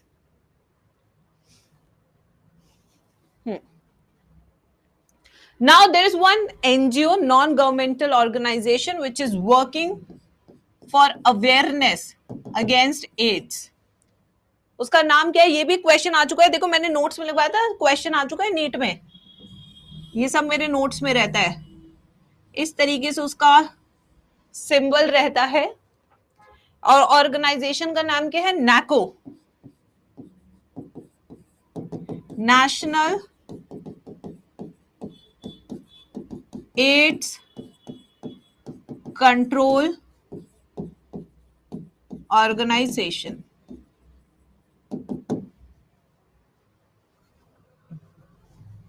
किस दिन एड्स डे मनाया जाता है? अगेन नीट क्वेश्चन, किस दिन एड्स डे मनाया जाता है? 1 दिसंबर। Every year is celebrated as AIDS day to spread the awareness. अब आते हैं एमओटी पे, आखिर कैसे फैलता है इसका infection? Very important, sexual contact with multiple partners, आपको पता ही नहीं है, जैसे कि फॉरेन की कंट्रीज में। ठीक है, फॉरेन नहीं, अब तो इंडिया में भी कल्चर आ रहा है। देखो बेटा, आपको नहीं पता कि वो इंसान कहां कहां पे क्या क्या करके आया है और क्या क्या बीमारी लेके आया है, इसलिए जब भी आप सेक्सुअल कांटेक्ट में आते किसी के, you should know the past of that person. देखो हम ये तो वेरीफाई नहीं कर सकते कितना सच बोल रहा है कितना झूठ बोल रहा है, बट कुछ तो पता होना चाहिए, पहले दिन का जुम्मा जुम्मा प्यार नहीं होना चाहिए। ठीक है, यस, जल्दी जल्दी वाला प्यार जो होता है वो नहीं होना चाहिए। अपने शरीर को as a temple, as a good thing treat करना चाहिए, ऐसे नहीं ट्रीट करना चाहिए आपको कि कोई भी इसका लुफ्त उठा सकता है। ये सोच के साथ जेनजी को आगे नहीं बढ़ना चाहिए अपनी जिंदगी में। यस बच्चों, आई नो लोग हर्ट होते हैं, इंडिया में आजकल ऐसा पूछ लिया जाए सेक्सुअल हिस्ट्री तो दिल पे ले लेते हैं, बट बेटा देखो एक बार की नाराजगी तुम्हारा फ्यूचर बचा सकती है, क्योंकि अगर बीमारी हो गई तो बेटा who is going to be responsible? AIDS जैसी बीमारी के साथ कोई फिर कैसे जी सकता है इतना लॉन्ग टर्म? एक कहते ना, एक छोटी सी गलती और उसका भुगतान जिंदगी भर, वो चीज है। तो इस चीज को आप बहुत सीरियसली लें, बहुत ज्यादा सब कांटेक्ट में नहीं आना चाहिए। ये मैं लड़कों के लिए भी बोल रही हूँ, आप ये ना सोचे लड़कों कि आपको नहीं हो सकती, आप इम्यून है, आप कोई ताकत लेके आए, ऐसा नहीं है कि हर ज्ञान लड़कियों के लिए ही होता है। दिस गोज बोथ वे, दोनों ही, चाहे पुरुष का शरीर हो या महिला का शरीर हो, दोनों ही पूजनीय है। ठीक है, यस। ये बॉडी काउंट क्या होता है, ये सब बकवास है बच्चे, ठीक है। असली चीज वही है कि आप अपने शरीर को कितना लॉन्ग टर्म देख पा रहे हैं। ये जवानी आपकी 10 साल की है जिसमें आप कर सकते हैं बॉडी काउंट का खेल। उसके बाद बेटा आपको ये शरीर चाहिए आगे की जिंदगी काटने के लिए, उसमें आप बीमारी में काटे, उससे तो अच्छा है ना थोड़ा सतर्क रह के जिए। Just my personal advice. बाकी तो देखो यार, तुम्हारी अपनी मर्जी है, तुम्हारे अपने हॉर्मोन्स है, तुम्हारी अपनी बॉडी है। ये चैप्टर ऐसे जहाँ पे थोड़ा थोड़ा ज्ञान देना ही पड़ता है, इसलिए दे देती हूँ। बाकी देखो ऐसा कुछ नहीं है कि पर्सनल लेवल पे जाके मैं तुम्हें कुछ बोल रही हूँ, बस ये कहना चाह रही हूँ कि अपने शरीर की इज्जत करे, respect your body at every. कुछ जल्दबाजी नहीं होती। कोई आपसे ये कह रहा है कि अगर तूने ये नहीं किया तो मैं तेरे से रिश्ता नहीं रखूंगा, तो मत रखना भाई, मत रख।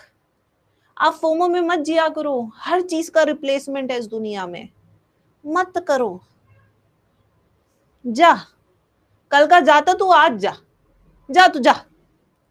हाँ, अगर इसी चीज के लिए आपको हमारे साथ रहना तो तू जा यार, तू अभी जा। हाँ, बट अपना शरीर जब तक आपकी मुट्ठी में है तब तक आप कंट्रोल कर सकते हैं बच्चे, ठीक है। यस, प्लीज इस बात को जरूर देखिए। मैंने अपनी लाइफ में बहुत से ऐसे गर्ल्स एंड बॉयज देखे हैं जो बहुत दुखी हुए हैं। एक टाइम ऐसा आता है जब लोगों को अपने शरीर से चिढ़ हो जाती है कि क्या किया है मैंने। When you look at the past you realize कि my body is no more my body. वो फीलिंग बहुत गंदी है, ऐसा लगता है यूज्ड है फीलिंग। कितने बच्चों को काउंसिल करती हूँ मैं इसके अराउंड, हर साल कोई ना कोई आ ही जाता है ना बच्चे। तो प्लीज उस स्टेज पे ना जाएं। When you feel like being used, तब आप रिस्पेक्ट खो देंगे। और कहते हैं ना, मेंटल रिस्पेक्ट खोना बहुत बड़ी बात होती है, ठीक है। चलो, तो यहाँ पे एमओटी क्या है, sexual contact with multiple partners. Next, अब देखो बेटा, हरासमेंट वाला केस तो देखो लीना, मैं कुछ नहीं कह सकती उस पर, भगवान सबको सद्बुद्धि दे, मैं यही कह सकती हूँ। बट अपने आप को भी आप सेफ जरूर करके चले बेटा, ओवर शोषण नहीं करना चाहिए। मैं ना अक्सर लोगों को सुनती हूँ कि जैसे सोशल मीडिया पे मैं देखती हूँ इसकी क्या गलती थी, वो तो एक डॉक्टर ही थी बस। आई अग्री 100% कि there are evil eyes which are looking at you. But ना इस बीच में हम कई बार ये केसेस भी भूल जाते हैं कि लड़कों के साथ भी बहुत कुछ होता है और लड़कियों के साथ भी बहुत कुछ होता है। कई बार जो शोषा करती है वो फंस जाती है बेचारी बच्चियां, जो शोषण नहीं करती हैं वो भी फंस जाती है बच्चियां।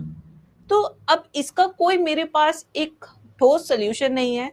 हम हमेशा कहते हैं लड़कों के साथ, लड़के भाई पिटते भी बहुत है, मे बी उनके साथ वो हरासमेंट नहीं है, ये पिटे जाते हैं लड़कियों के चक्कर में। But these things don't come up. दोनों तरफ प्रॉब्लम है। आज मैं एक मदर हूं, अगर मेरा बेटा भी होता तो भी मैं उतना ही डरती जितनी मेरी बेटी है, क्योंकि I can see what is happening. लड़कों को आजकल चलते चलते यार ये रॉड मार जाते हैं, कितने केसेस दिल्ली में तो रोड रेज जितना चल रहा है। तो देखो, लॉस इज अ लॉस। एक माँ के लिए तो जितना बच्चा लड़का है उतनी लड़की है। तो इस सिचुएशन में ओवरऑल मेंटालिटी चेंज करने की जरूरत है पूरी सोसाइटी की। सिर्फ हम टारगेटेड सोच नहीं चेंज कर सकते, we need to work on the overall aspect of our thinking towards the society. तो इसको ऐसे ऊपर लेकर चले थोड़ा सा, सिर्फ नहीं, आप ऐसे टारगेट मत कीजिए कि सिर्फ यही लोग ऐसे हैं। बिकॉज आजकल हम बहुत रैशनल हो गए हैं कि ये चीज सुनते हैं तो इन्होंने ही किया होगा। We have become very obvious about this कि ये इंसिडेंट हुआ है तो इन लोगों ने ही किया होगा, ऐसा हुआ है तो इन्होंने ही किया होगा। So our thinking has become more rational nowadays. तो ऐसा नहीं करना चाहिए हमें। We should think about everyone, कि ओवरऑल चेंज करने की जरूरत है, ठीक है। अब आते हैं सेकेंड, जैसे ब्लड ट्रांसफ्यूजन। जैसे कोई इन्फेक्टेड है एड्स से, आपने उसका ब्लड ट्रांसफ्यूजन कर दिया है। ये पहले बहुत होता था, इन्फेक्टेड सिरिंजेस, इन्फेक्टेड नीडल्स और सिरिंजेस। कुछ पैसे बचाने के लिए ये लोग एक ही सिरिंज सब पे यूज कर देते हैं। तो ये गांव वगैरह में आज भी एक ये काफी बड़ा कॉज है, ठीक है, ये आज भी काफी बड़ी चीज है गांव वगैरह में, क्योंकि वहां पे 10 रुपए भी बहुत बड़ी चीज है, इसीलिए। ठीक है, नेक्स्ट क्या है, from mother to foetus during pregnancy, ये भी हो सकता है।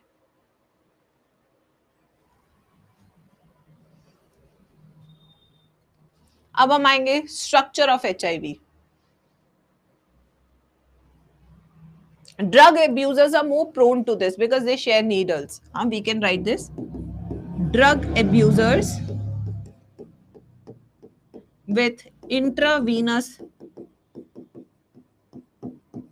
injections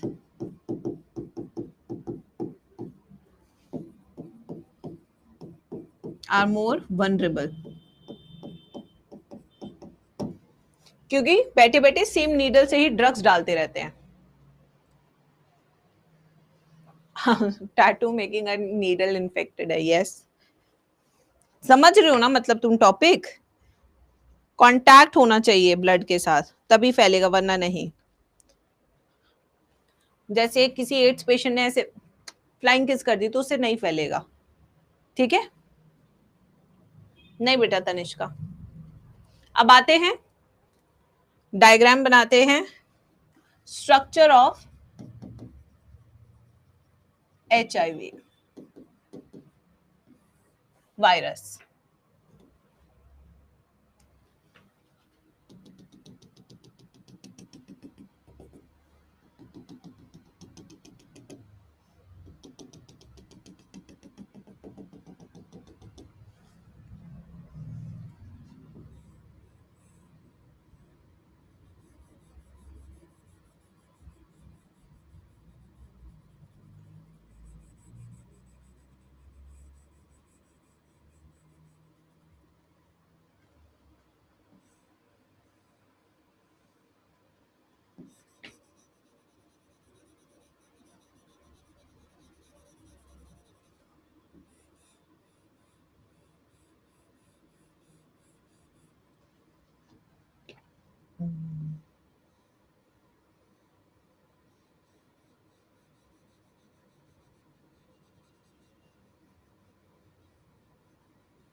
ओके,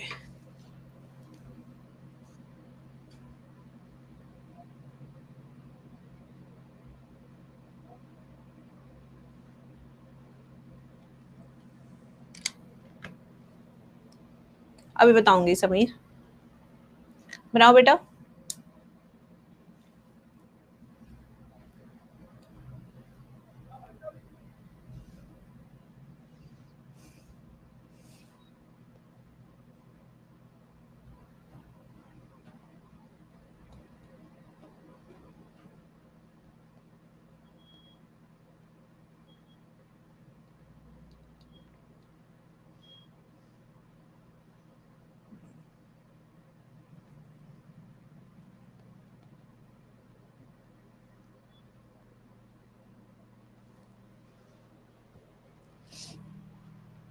बना लिया सबने डायग्राम?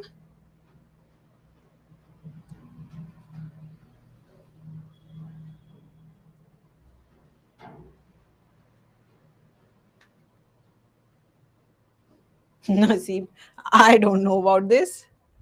चले, तो बच्चे this is a structure of HIV virus. This is a enveloped virus with envelope. इसके पास जो envelope है वो लिपिड लेयर का है. यहाँ पे आप देखेंगे दिस इज लिपिड लेयर, बाहर की लेयर इज लिपिड लेयर, और इस लिपिड लेयर में ग्लाइकोप्रोटीन्स होते हैं, जीपीस. ये जो ऊपर वाला है दिस इज जीपी 120, ग्लाइकोप्रोटीन 120. ठीक है बच्चों. एंड जो इसके नीचे वाला है दिस इज जीपी 41. ये जो नीचे पेडिसिल है ग्लाइकोप्रोटीन 41. ये दोनों क्या इसके ग्लाइकोप्रोटीन्स है जिससे ये एनवलप बना होता है, जिससे इजीली ह्यूमन के अंदर एंट्री कर पाता है. ठीक है बच्चों. फिर उसके बाद इसका कैप्सिड शुरू होता है. रेड वाला है इसका आउटर कैप्सिड यानी कि प्रोटीन कोट. येलो वाला है इसका inner capsid, inner protein coat. ये बना होता है P24 से. किसे बना होता है? P24. ये P17. P is protein, 24 is a molecular weight. ठीक है. ये हमारा क्या है? Capsid, protein coat of virus. अब इस वायरस के अंदर ये हमारा इसका genetic material single stranded RNA. ये एक तरह का रेट्रोवायरस है. इसके पास एंजाइम होते हैं जैसे प्रोटियोसिस, ये हो गया रिवर्स ट्रांसक्रिप्टेज, और ये वाला हो गया इंटीग्रेज. ये सारे एंजाइम्स हैं. हाँ, P17 आउटर होगा. उल्टा लिख दिया क्या मैंने? P24 अंदर, बाहर वाला हल्का. यस.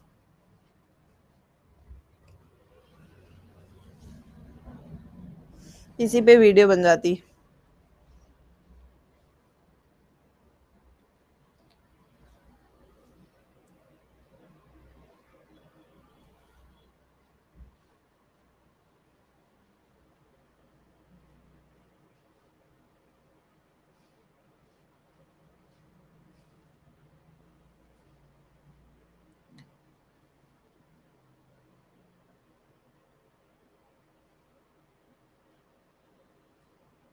चलो, बाकी का अब हम कल करेंगे, जिसमें मैं आते लाइफ साइकिल बताऊंगी. कल हम कैंसर शुरू करेंगे और इम्यूनिटी स्टार्ट कर देंगे. Will start immunity. परसों तक most probably I will finish off the chapter. 2 class में I will finish the chapter. कल हमारा एड्स खत्म हो जाएगा, कैंसर खत्म हो जाएगा, इम्यूनिटी स्टार्ट कर दूंगी मैं. ड्रग्स वाला पार्ट तो छोटा ही आपको पता है. तो 2 क्लास और चाहिए टू फिनिश दिस चैप्टर. और इसी हफ्ते हम ये पूरी यूनिट भी खत्म कर लेंगे. माइक्रोब्स भी मैं पढ़ा दूंगी. Whole unit I will finish this week. ठीक है. चलो, बाय बाय, टेक केयर.